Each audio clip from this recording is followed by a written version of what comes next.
I want to talk about how we can stay safe online.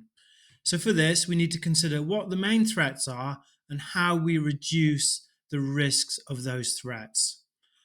Now, I want to begin with malware. Malware is malicious software. So, this is software that's been purposely designed to harm your computer. So, examples of this include viruses, which can spread easily from one device to another, spyware, in which your activities on the device are being monitored, and keyloggers, where what you're typing in is being recorded, so potentially it could record your passwords. Now, to reduce the risks of malware, what you can do is ensure that your device is regularly receiving updates to patch any security holes within your software applications. So these are really important to make sure it's all turned on and that you're routinely updating those software and that they never get out of date.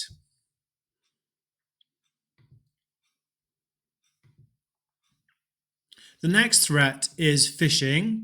Now, phishing is a social engineering scam in which an email or other text message tricks the user into giving sensitive information like a PIN number or credit card details. So, these are the sorts of examples that might look like. So, it's saying your bank account has been compromised. Please enter your PIN to secure it. Congratulations, you have won £1 million. Send us your credit card details immediately to claim your prize. Now, in these situations, you really want to be suspicious of the urgent language, the use of the word immediately, or if there's a really tight deadline to get something returned by. And also, it's requesting for sensitive information like PIN numbers. Now, banks will never ask for this information, so you should never give this out online. Another vulnerability, another way we can face a threat is if our account gets hacked. Now, in this situation, what happens is a hacker could potentially guess a password to a social media account, then they gain control of that account, and then they can change the password, preventing the genuine user from accessing their own account.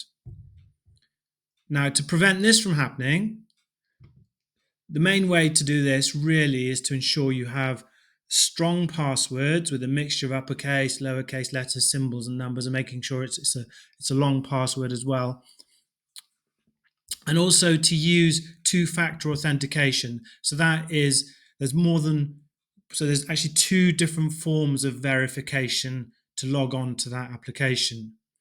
And of course, what would be really helpful as well, and it's kind of difficult to do this, but to use different passwords for different accounts. So if one account does get broken into, get hacked into, at least the other ones will be secure if you've used different passwords.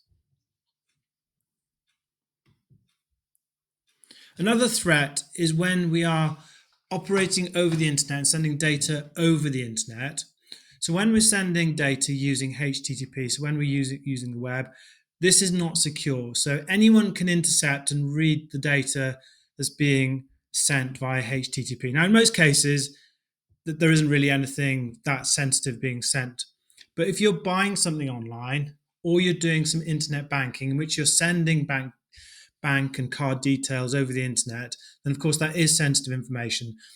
So don't use HTTP in this case. What you need to do is ensure that you are using HTTPS, which is secure HTTP. And what it's doing is it's encrypting all the information you're sending so that if anyone does intercept that information, there's no way they can understand what the information is because it's completely jumbled and garbled, that message, because it's encrypted.